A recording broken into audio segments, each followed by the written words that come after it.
Hello and welcome back to Shakesyear. We are getting towards the end of The Merchant of Venice. We get to hear from Lorenzo again today in Act 5, Scene 1. So Lorenzo and Jessica have been watching Portia's place while she has been gone. She has been in Venice pretending to be Balthazar and basically screwing Shylock over in order to save the life of Antonio, who was supposed to give up a pound of flesh, but then Portia's in disguise as a lawyer.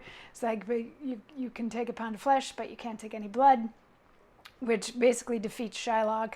And then half of his goods have to go to the state, and half of his goods are supposed to go to Antonio, but Antonio's like, I don't need them, put them into a trust that will go to his daughter Jessica, who deserted Shylock, and her husband Lorenzo. Jessica had renounced her faith and become a Christian to be with Lorenzo, and they also said that Shylock has to become a Christian now too. So that was all kind of sad.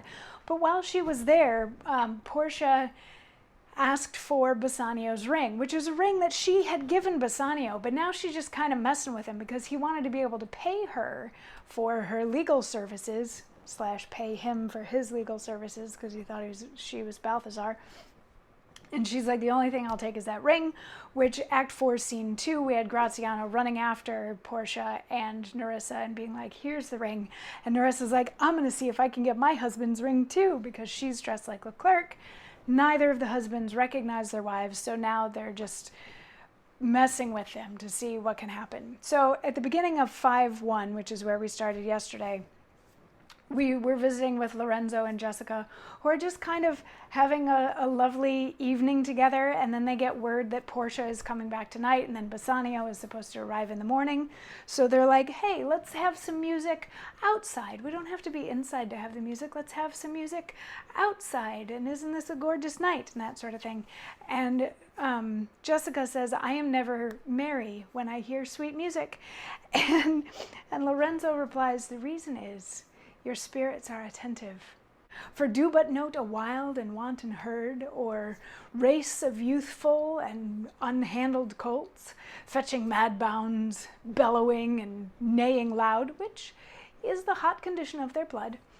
If they but hear, perchance a trumpet sound, or any air of music touch their ears, you shall perceive them make a mutual stand, their savage eyes turned to a modest gaze, by the sweet power of music. Therefore the poet did feign that Orpheus drew trees, stones, and floods, since naught so stockish, hard, and full of rage, but music for time doth change his nature. The man that hath no music in himself, nor is not moved with concord of sweet sounds, is fit for treasons, stratagems, and spoils. The motions of his spirit are dull as night, and his affections dark as Erebus. Let no such man be trusted. Mark the music. So this one took me a little while because on the first reading, it sounded like Jessica was saying she doesn't enjoy music, and then he seems to finish off this speech saying that people that don't enjoy and are not moved by music have really dull spirits and that sort of thing. But he starts the monologue by saying that her spirits are attentive, until I finally got it. The your spirits are attentive means that she's alert and alive and responsive. And just because she's not like jumping around and dancing and raving and all that, being like outwardly merry while listening to music, doesn't mean that the music didn't change her.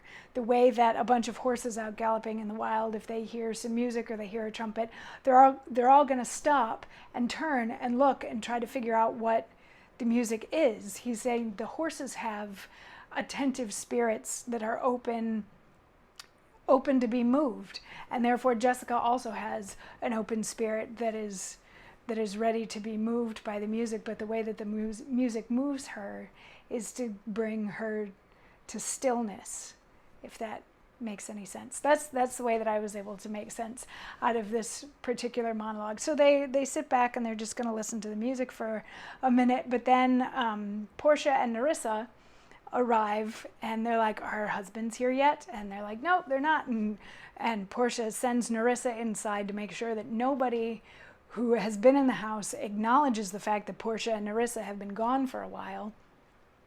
And Portia says to Lorenzo and Jessica, she's like, also don't acknowledge the fact that we've been gone for a while.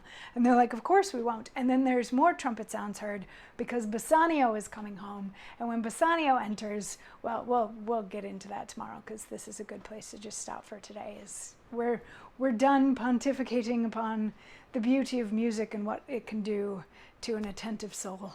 And tomorrow we're going to get into Where's My Ring? I'll see you then for that. Mwah.